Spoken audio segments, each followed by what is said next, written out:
Bismillahirrahmanirrahim. Assalamualaikum warahmatullahi wabarakatuh. Perkenalkan, nama saya Nilufar Azmi dari Prodi Kimia, Fakultas Sains dan Teknologi.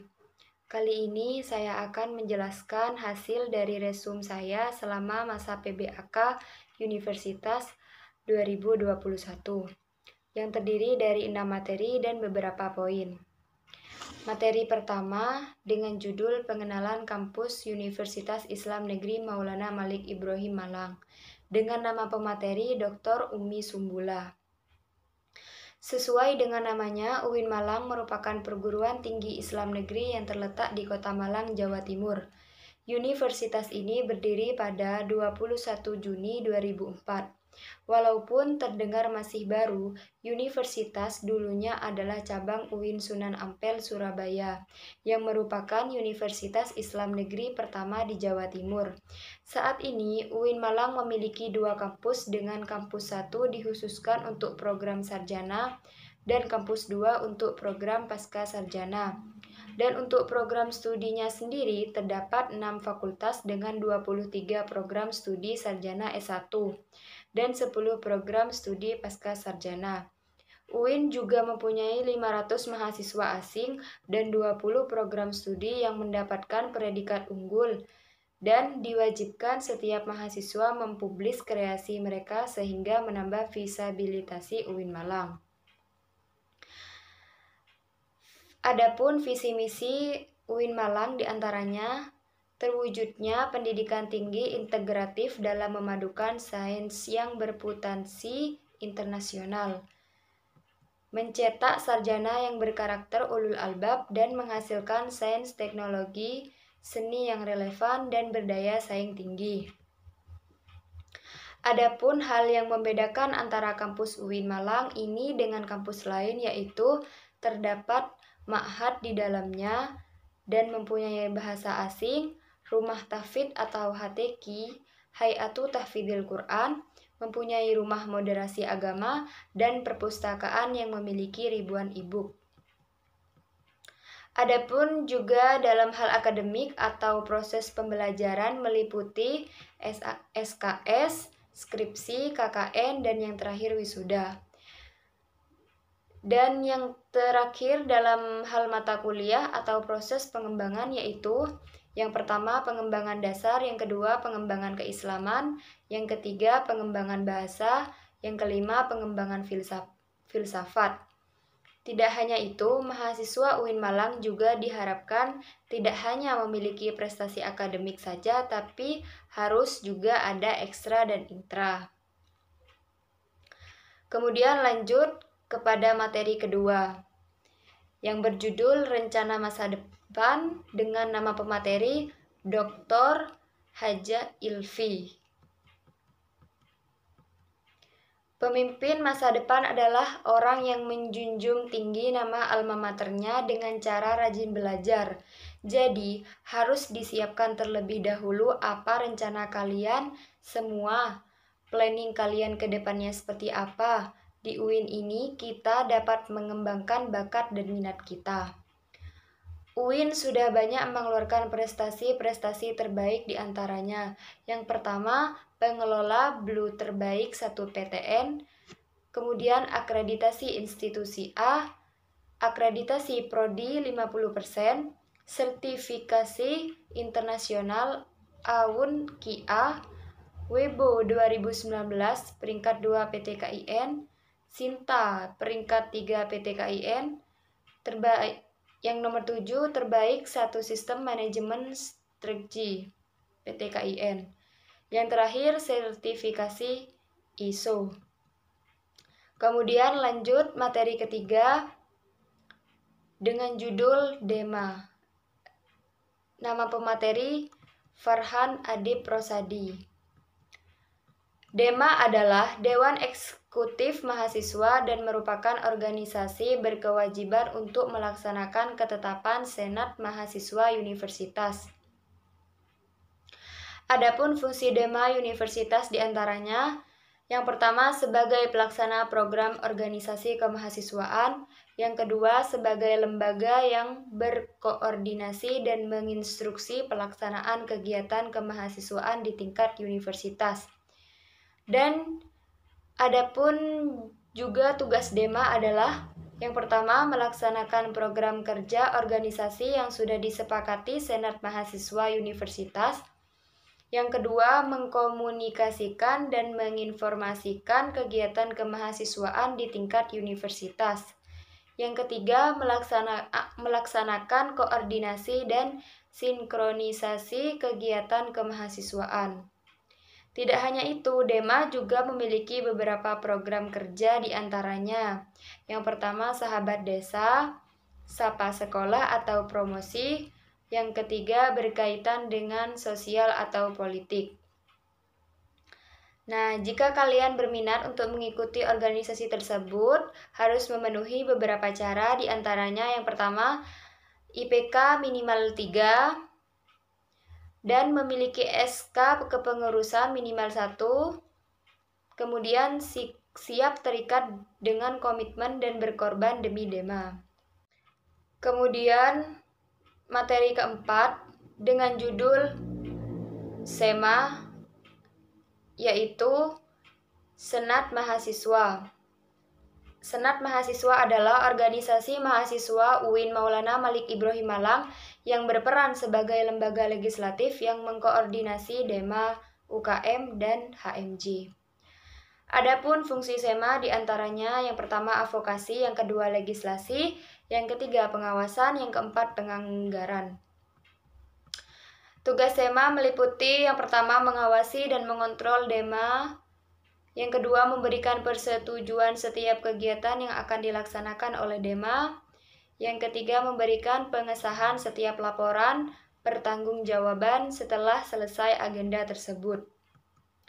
SEMA juga terdiri dari beberapa komisi, yaitu yang pertama Ketua Umum, Sekretaris Jenderal, Bendahara, Ketua Komisi, Anggota Komisi, Sifat Ahli, dan Komisi A adalah Komisi Advokasi dan Hukum. Komisi B adalah Komisi Organisasi dan Kemahasiswaan. Komisi C adalah Komisi Administrasi dan Keuangan. Yang terakhir Komisi D adalah Komisi Informasi dan Komunikasi. Kemudian materi kelima yang berjudul UKM. Sebelum masuk pada materi UKM, di sini saya akan menjelaskan terlebih dahulu apa itu UKM. UKM adalah unit kegiatan mahasiswa. Jadi banyak sekali jenis-jenis UKM di antaranya, yaitu poin pertama, UKM Menwa. Apa itu Menwa?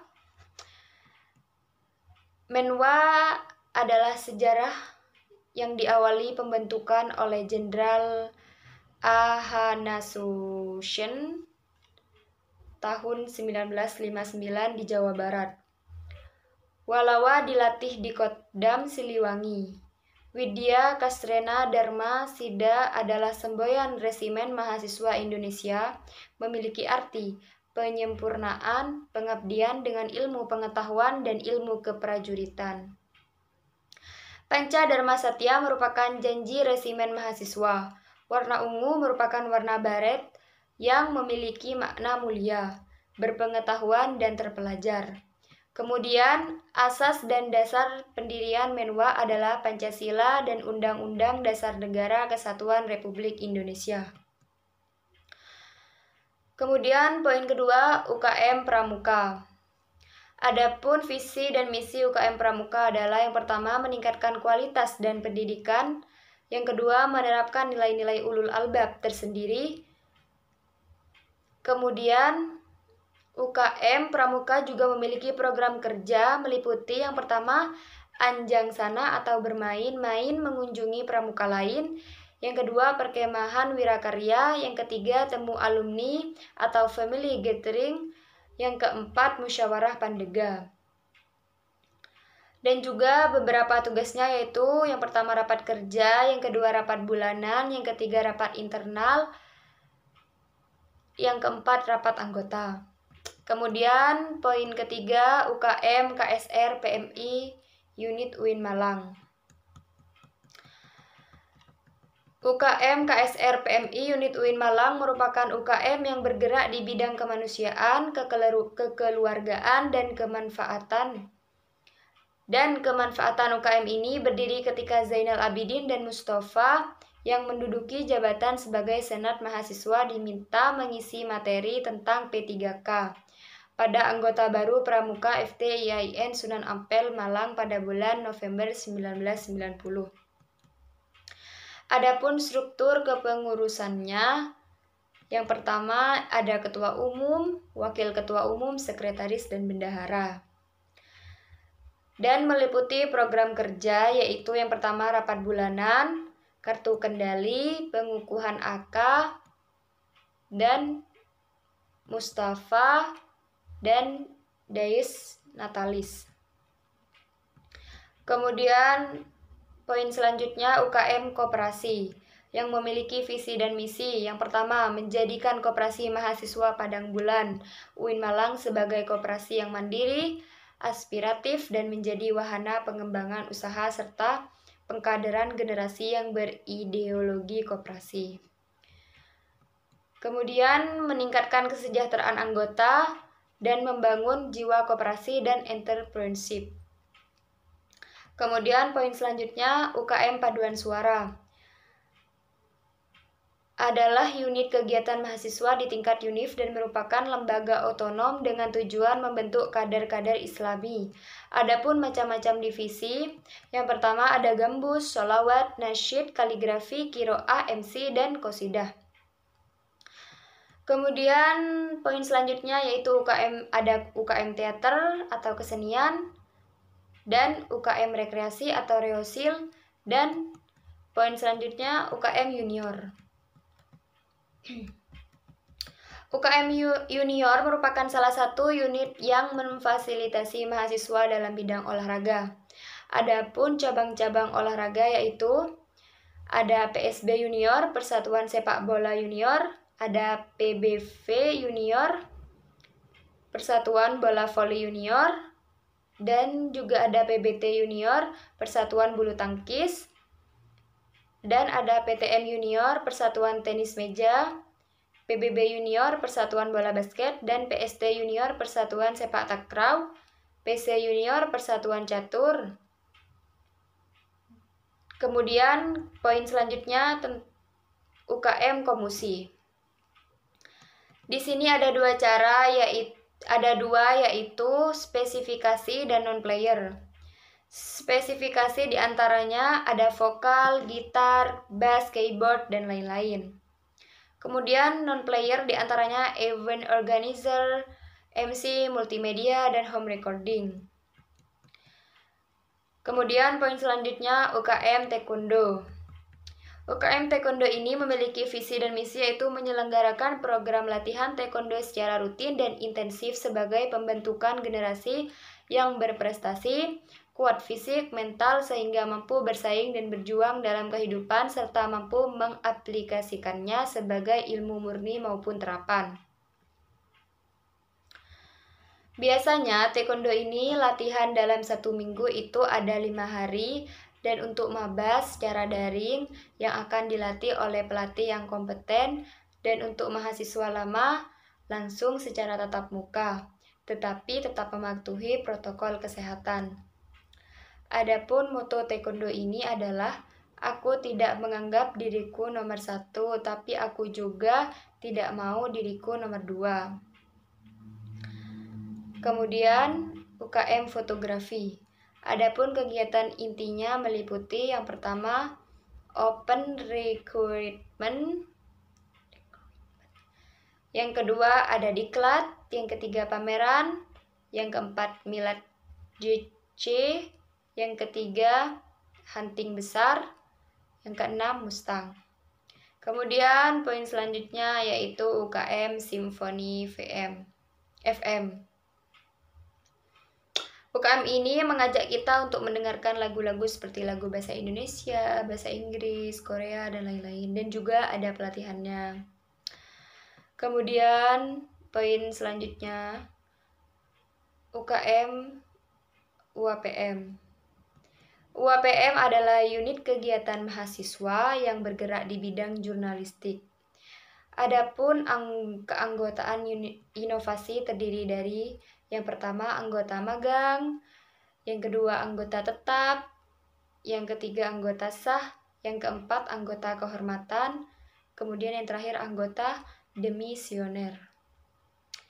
Dengan misi memaksimalisasi potensi civitas akademika melalui kegiatan jurnalistik yang tentunya mendukung visi dari UAPM inovasi itu sendiri. Kemudian yang terakhir materi 6. Materi ke-6 dengan judul Kebangkitan Bangsa Menuju Indonesia. Dengan nama pemateri M. Hasanuddin Wahid, M. Hum anggota DPR RI Republik Indonesia.